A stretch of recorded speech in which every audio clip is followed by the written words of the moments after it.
Doktor selesa tak dengan kerajaan PN yang baru ni? Terima kasih. Itu merupakan satu soalan yang baik. Pertamanya bukan soal selesa ataupun tidak selesa. Jika saya inginkan sesuatu yang habuan, saya mungkin menerima beberapa tawaran yang telah ditawarkan kepada saya oleh mereka yang sekarang ini berada dalam kepimpinan kerajaan PN.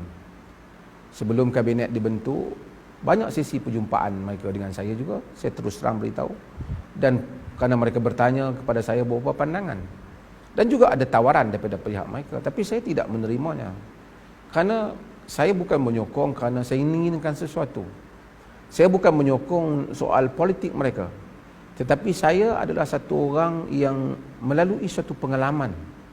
Apakah pengalaman itu? Pengalaman yang ialah antara suara yang semua rakyat Malaysia tahu, menyokong untuk ditukar kerajaan Barisan Nasional. Disebabkan kerana beberapa isu atau banyak isu-isu yang membabitkan soal ketelusan, soal rasuah dan seumpamanya.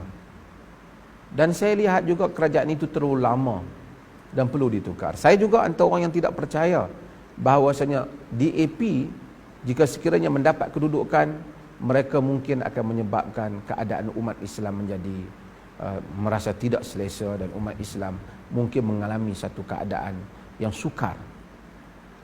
Tetapi apabila 22 bulan Pakatan Harapan memerintah, yang mana saya antara orang yang mendukung di peringkat awal, dan menteri-menteri sebagainya tahu, mereka berjumpa, dan sepanjang pemerintahan PH pun Tun beberapa kali juga ada bertemu juga dengan saya di pejabatnya, dan saya ada surat menyurat beliau memanggil saya ke pejabatnya. Tetapi saya lihat 22 bulan di dalam keresahan. Saban hari isu berhubung dengan orang Islam dan umat Islam. Walaupun tidak keluar daripada mulut DAP itu secara terus, tetapi kewujudan DAP, dan saya juga percaya peranan Parti Amanah yang berada dalam kerajaan dan sebahagian PKR ataupun menyebabkan keberanian banyak pihak untuk mengeluarkan kenyataan-kenyataan yang begitu mengguris perasaan orang Islam, yang menimbulkan ketegangan antara umat Islam dan selain mereka. Saya adalah orang-orang yang terbuka. Saya tidak menyangka hal itu. Boleh tanya ramai pada pemimpin DAP, mereka ada sesi perjumpaan dengan saya sebelum daripada mereka membentuk kerajaan bertahun-tahun sebelum itu. Saya pernah dijemput untuk berucap semasa mesyuarat agung mereka. Saya masih ingat pada tahun 2009. Kemudian masa itu saya berada di Wales, dihubungi. Dan saya juga pernah balik dan berjumpa dengan ahli-ahli parlimen muda DAP di Pulau Pinang. Saya juga pernah orang yang pernah membenarkan tokoh DAP untuk berucap di dalam masjid di Perlis ini dalam bulan Ramadan. Forum bersama dengan saya. Bertemu, mereka datang ke pejabat saya. Saya ada hubungan yang baik. Sebelum itu, ketika saya di IQ Mengkuang, pemimpin DAP buka puasa bulan-bulan Ramadan bersama dengan saya. Dan mereka ada sesi kadang-kadang makan pagi di rumah saya. Ada malam-malam Ramadan, pimpinan DAP datang ke rumah saya. Maka saya mempunyai sangkaan yang sangat positif pada DAP. Tetapi apabila 22 bulan, saya melihat kenyataan demi kenyataan, bermula daripada Ramasamy dan selainnya, sangat-sangat mengguris perasaan. Seolah-olah tidak ada dalam pemikiran mereka ini melainkan agenda untuk menimbulkan ketegangan dengan umat Islam, sama ada secara langsung ataupun tidak langsung daripada mulut pemimpin DAP dan rakyat yang mana menyokong hal itu. Golongan yang dikatakan dinamakan dengan liberal melampau itu menjadi-jadi. 22 bulan namanya kita mendengar hal ini, daripada isu-isu biasa hingga pada isu bahasa, sehingga isu tulisan Jawi yang tidaklah isu sebenarnya menjadi isu kepada rakyat negara ini.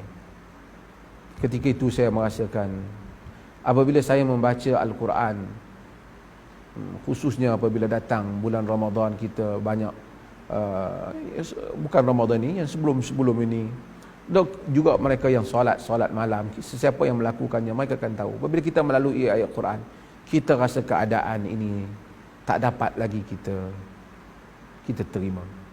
Qad badatil baghdha min afwahihim wa ma tukhfi suduruhum akbar, kata Allah dalam surah Al-Imran apabila menceritakan jangan mengambil orang-orang yang membenci agama sebagai penolong kita. Qad badatil baghdha min afwahihim, telah zahir kebencian daripada mulut mereka. Wa ma tukhfi suduruhum akbar, apa yang mereka simpan dalam dada mereka lebih besar. Itu Quran ingatkan kepada kita. Saya apabila melalui ayat itu saya rasa sudah cukup. Kerana sedangkan saya peringkat awal memberi peringatan yang very soft reminder kepada mereka supaya jangan ditimbulkan ketegangan. Tapi keadaan tak berlain. Setiap hari isu-isu bukanlah besar, bukanlah Zakir Naik itu keseluruhan isu, itu salah satu isu saja. Tapi isu Zakir Naik pun tak dapat diselesaikan. Setiap hari mereka buat kenyataan. Semua mereka bergabung untuk bercakap tentang Zakir Naik. Apabila sampai LTTE, bergabung pula mereka membela LTTE. Tapi saya lihat, walaupun apa kelemahan yang ada pada hari ini, bukan saya menyokong semua hal, tetapi 2-3 bulan ini, saya tak tahu berapa lama dah PN ini, keadaan itu tidak ada. Kalau kita tengok di media sosial, penghinaan-penghinaan itu sudah, isu-isu penghina orang Islam, memperlekehkan agama, nampaknya reda. Menunjukkan sebelum ini ada pihak yang menyebabkan orang-orang yang mengutuk agama itu berani. Dan apabila pihak itu sudah tidak ada di dalam pemerintahan, keberanian mereka itu sudah hilang. Saya percaya mungkin mereka bersandar pada DAP ataupun DAP itu sendiri, yang berani-berani ini.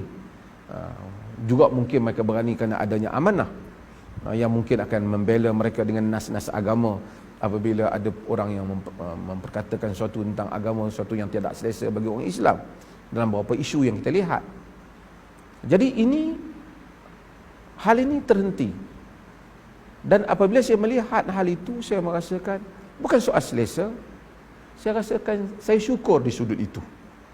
Dan saya rasa ramai orang Islam juga syukur hal itu. Kita tak banyak, kita bukan membenci. Ada orang kata, adakah saya membenci dengan mengkritik DAP, saya membenci Cina? Saya tak membenci Cina. Kenapa saya nak benci Cina? Saya baik dengan ramai kawan-kawan Cina. Nak benci Cina apa? Ibu saya sendiri darah Cina. Separuh dari saya Cina. Saya tak membenci Cina. Kalau takkan saya membenci separuh.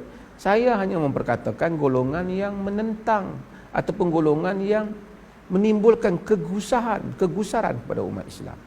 Ketika zaman-zaman yang lepas, iaitu ketika zaman BN dan juga sebelum zaman BN, ada isu gereja, isu saya antara yang tampil untuk mempertahankan bukan Islam, supaya mereka tidak dihina, supaya mereka tidak diperkotak-katikkan.